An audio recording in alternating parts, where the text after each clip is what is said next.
Il y a des instants dans la vie où le silence devient lourd, où l'âme cherche une lumière que rien d'humain ne peut offrir. Des moments où les regards se tournent vers le ciel, comme un enfant qui appelle son père au milieu de la nuit. C'est dans ces instants fragiles que naît la louange véritable. Non pas celle des lèvres seulement, mais celle du cœur brisé et sincère. Une louange qui s'élève même lorsque les larmes coulent encore. Une adoration qui ne dépend ni des circonstances ni des saisons. Car louer Dieu, ce n'est pas seulement chanter quand tout va bien, c'est reconnaître sa grandeur même dans les tempêtes. C'est affirmer que malgré les luttes, malgré les combats invisibles, Dieu demeure fidèle, immuable et digne d'être exalté. Que tout ce qui respire loue l'Éternel. Cette parole résonne comme un souffle divin dans l'univers entier. Un appel à chaque âme vivante, à chaque cœur battant, à se joindre à une symphonie céleste qui ne cesse jamais. Oui, il est bon de louer Dieu, non seulement parce qu'il donne, mais parce qu'il est. Non seulement pour ses bénédictions visibles, mais pour son essence parfaite, sa sainteté infinie, son amour sans mesure. Quand on contemple la création, les cieux et la terre, les étoiles qui brillent dans l'immensité nocturne, les océans qui murmurent la puissance de leur créateur, on comprend que rien n'existe sans sa parole souveraine. Les cieux racontent la gloire de Dieu et l'étendue manifeste l'œuvre de ses mains. Chaque lever de soleil devient un témoignage silencieux. Chaque souffle de vent devient un chant invisible de reconnaissance. Dans l'histoire des hommes, Dieu a toujours agi avec puissance. Des peuples libérés, des vies transformées, des impossibilités renversées. Comme lorsque la mer Rouge s'est ouverte devant Moïse, permettant au peuple d'Israël de marcher sur un chemin sec, alors que derrière eux, l'oppression croyait les retenir à jamais. Ce miracle n'était pas seulement une délivrance physique, mais une déclaration éternelle que Dieu ouvre des voies là où il n'y en a pas, qu'il combat pour ceux qui lui appartiennent, et qu'aucune puissance ne peut s'opposer à sa volonté. Aujourd'hui encore, les miracles continuent de témoigner de sa présence. Des malades qui retrouvent la santé contre toute attente. Des cœurs brisés qui sont restaurés par une paix inexplicable. Des situations bloquées qui trouvent soudainement une issue divine. Louer Dieu, c'est se souvenir de ses œuvres. C'est raviver la mémoire de ses bienfaits dans notre vie. Car celui qui oublie les merveilles du passé risquerait de douter dans les combats du présent. Mais celui qui se souvient, celui qui médite ses œuvres, trouve dans la louange une arme puissante, une force intérieure qui élève l'âme au-dessus des circonstances et qui transforme la peur en confiance. N'angoisse en paix. Je bénirai l'Éternel en tout temps. Sa louange sera toujours dans ma bouche. Cette déclaration n'est pas une simple parole, mais un engagement profond à reconnaître Dieu en toute saison. Même lorsque la route semble obscure, même lorsque les réponses tardent à venir, la louange devient une lampe qui éclaire les pas, une voix qui proclame que Dieu est toujours aux commandes. Il est bon de louer Dieu parce qu'il est fidèle, jamais en retard, jamais absent, jamais indifférent. Il voit chaque larme, il entend chaque prière silencieuse, et il agit selon un temps parfait que l'homme ne peut toujours comprendre. Dans la fournaise, Shadrach, Meshach et Abed-Nego ont expérimenté sa présence. Le feu n'a pas consumé leur foi, mais a révélé la puissance divine. Un quatrième homme marchait avec eux dans les flammes, témoignant que Dieu n'abandonne jamais ses enfants dans l'épreuve. Ce même Dieu est encore vivant aujourd'hui, présent dans les moments de joie comme dans les vallées sombres, invisible aux yeux charnels mais tangible pour l'esprit éveillé, agissant avec amour, sagesse et justice, alors que mon cœur ne cesse de chanter, que mes lèvres proclament sans honte sa grandeur, que chaque respiration devienne un acte de gratitude, et que ma vie entière soit une offrande de louange vivante. Car il est bon de louer Dieu, non seulement pour ce qu'il fait, mais pour qui il est. Le Créateur, le Rédempteur, le Roi des rois, l'Éternel fidèle, celui dont la gloire dépasse l'entendement humain et dont l'amour couvre toute l'éternité. Et dans cette première partie de louange, mon âme s'incline, mon esprit s'élève, reconnaissant que sans Dieu je ne suis rien, mais qu'avec lui, tout prend sens, tout devient possible, tout devient vie.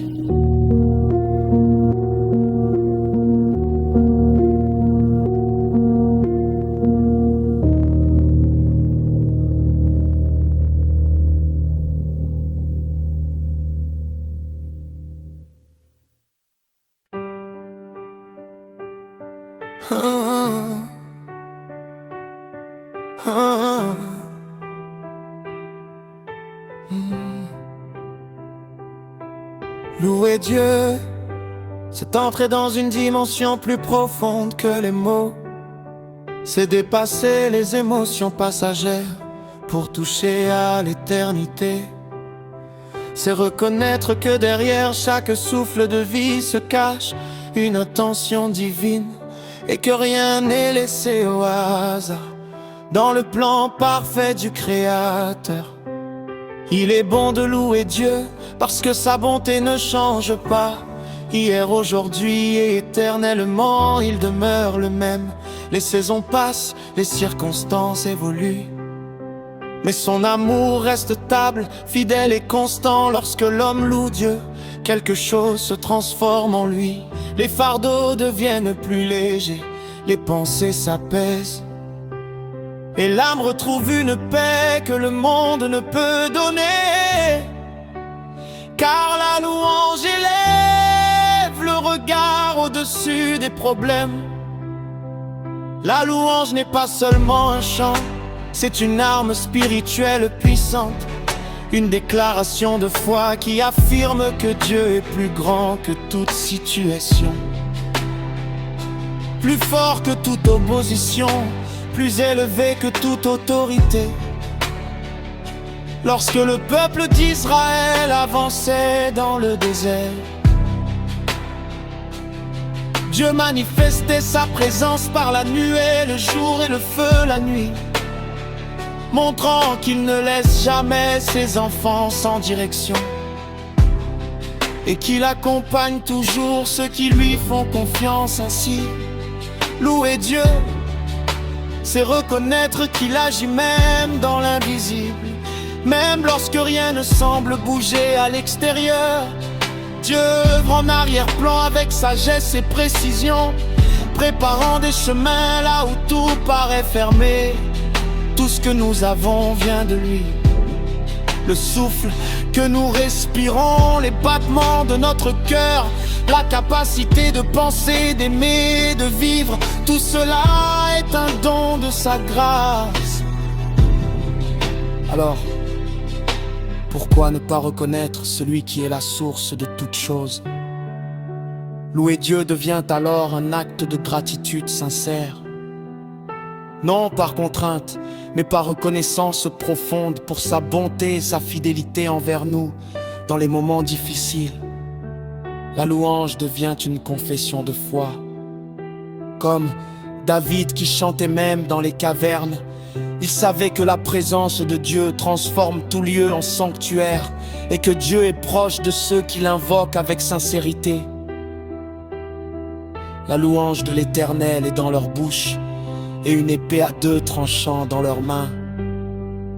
Cette parole révèle la puissance spirituelle de la louange, qui agit comme une arme contre les ténèbres et les oppressions. L'exemple de Paul et Silas en prison en est une illustration forte. Enchaînés dans l'obscurité, ils ont choisi de louer Dieu. Et au milieu de la nuit, Dieu est intervenu avec puissance, provoquant un tremblement de terre qui a ouvert les portes et brisé les chaînes. Cela montre que la louange attire l'intervention divine.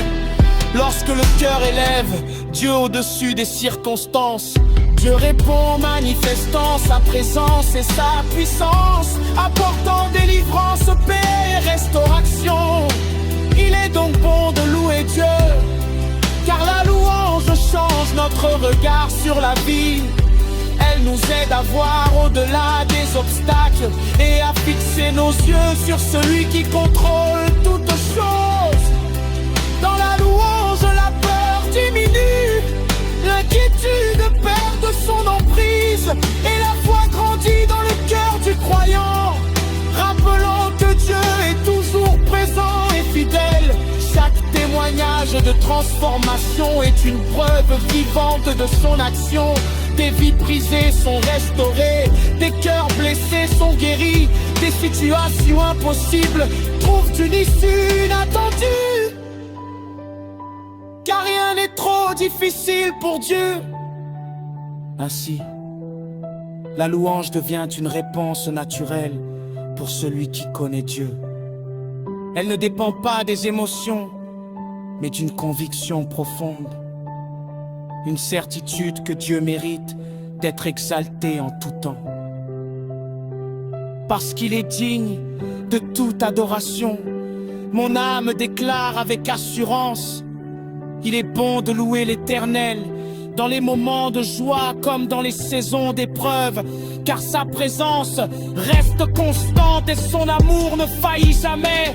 Que ma vie entière soit une expression de louange, que chaque respiration devienne un acte de reconnaissance, et que mon cœur ne cesse jamais de célébrer celui qui est ma force, mon refuge et mon soutien éternel.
Louer Dieu n'est pas seulement un moment que l'on vit.